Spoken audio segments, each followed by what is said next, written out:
Od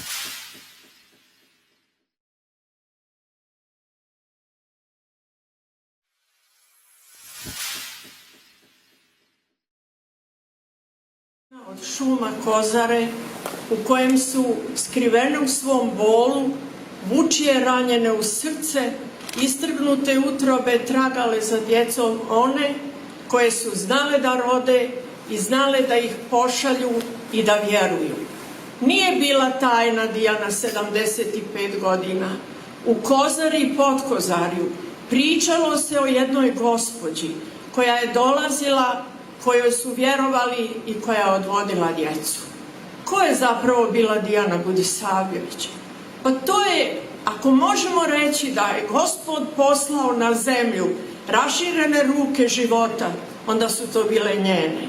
Gospođa nošena jednom najljepšom mišlju, to je ljubav prema svom mužu, koji je u strašnim vremenima bio pravoslavac, i ona je znala, ako se odrekne svoje ljubavi, odrekla se života. Na taj oltar, najljepši od svih oltara, položila je svoju sudbinu.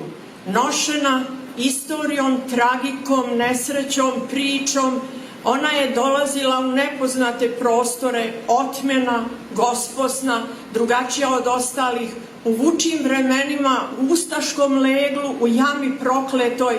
Ona je nalazila odgovor u svojoj ljubavi i na pitanje zašto toliko štitite ljude koji pripadaju vjeri vašeg supruga, a ne vaše, ona je odgovorila ćutanjem. U tom ćutanju od 1945. do dana svoje smrti u svom rodnom gradu, ona je zavijena u ćutanje nosila jednu strašnu priču. Bila su to djeca, nisu to bili odrasli ljudi ni vojnici s puškom, bili su to djevojčice i dječaci koji još nisu uspjeli to postati.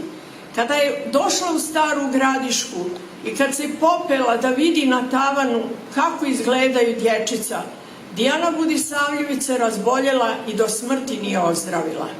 Taj trenutak kada se suočila sa malim živim leševima, sa bićima prekrivenim krastama, tifusom, ona je vidjela strašnu kamu koja stoji nad jednim narodom, ona je prepoznala nož ubice, koljački, strašni, koji nikad nije imao mira i koji je mislio da svi vratovi moraju biti uništeni, da ih ne bi nikad više bilo u ljudima. Zato je ona 1945. shvatila da počinju velike i strašne igre, da su igrači vrlo opasni, maskirani i da je vrijeme da ode. Da bi se vratila u svijesti ljudi u Mlaki, Jablancu, u Kozari, Potkozarju i svuda gdje su ljudi znali da je ona postojala. Pa u žuboru života i vode česme neka poteče priča o jednom narodu koji je bio predodređen da bude preklan, a koji se uspravio i zaviorio životom kao kap u slapu koja će trajati dok je ljudi na ovom prostoru.